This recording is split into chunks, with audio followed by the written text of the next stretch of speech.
And so I do think one of the big shifts in the past 10 years in computer science is a shift from academia to industry in terms of like where the action's happening.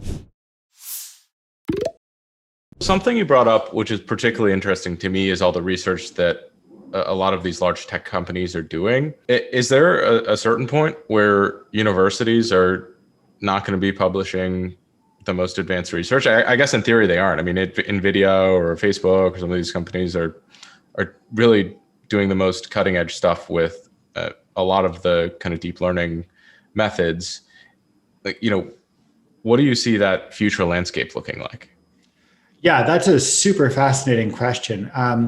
An interesting observation is one of my best friends is a professor at Stanford actually doing RNA biochemistry, which suddenly is really important because of COVID and just in general, it's just in the past, even before COVID, in the past couple of years, it's like this massively important field. And before that, it was super academic.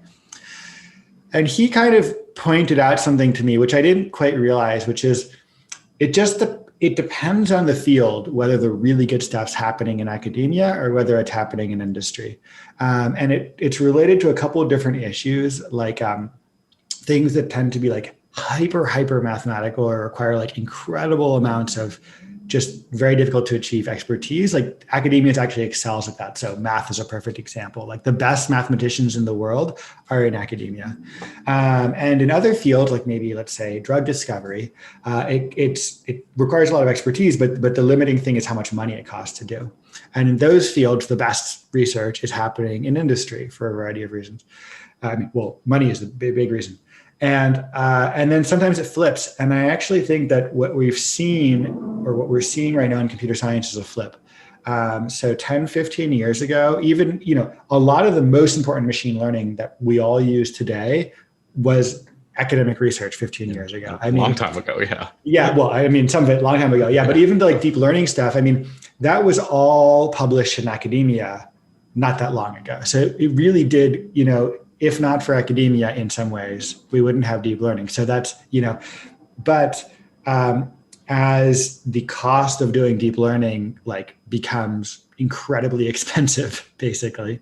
And also as companies have an appetite for research because they see it affecting their bottom lines. And so they want to pay big salaries to researchers and so forth, we start to see the pendulum shifting. And so I do think one of the big shifts in the past 10 years in computer science is a shift from academia, not completely, but to a certain extent, to industry in terms of like where the action's happening, in terms of really just the most earth-shattering, cool new stuff. Where is it coming from?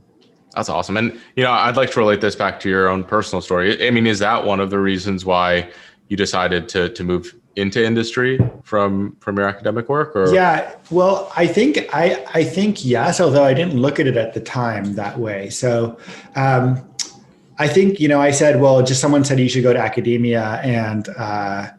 And then when I was in academia, I became a professor. And then someone said, hey, you should consider going to Google X, this cool thing that they're doing. So it was just random people saying, hey, you should consider this, you should consider that. And I do think that we're just little twigs in a river in some sense. People I think overestimate how much they really control their destinies and certainly their options, which are mostly just presented to us.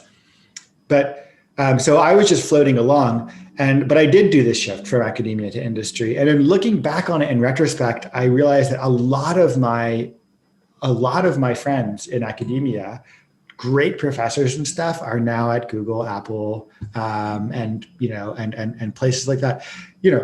And I feel bad saying this because honestly, there's amazing people in academia. There's just no question, and it is the right place to do a lot of things. But I do think that there's been a shift a little bit in center of gravity, and so now, if you want to, some of the best researchers in the world are working for big companies, actually, in computer science. And so, yeah, I not that I would count myself in that category, but I do think that probably in retrospect, there was an element of I was just getting carried along by the flow, and that's how I ended up switching.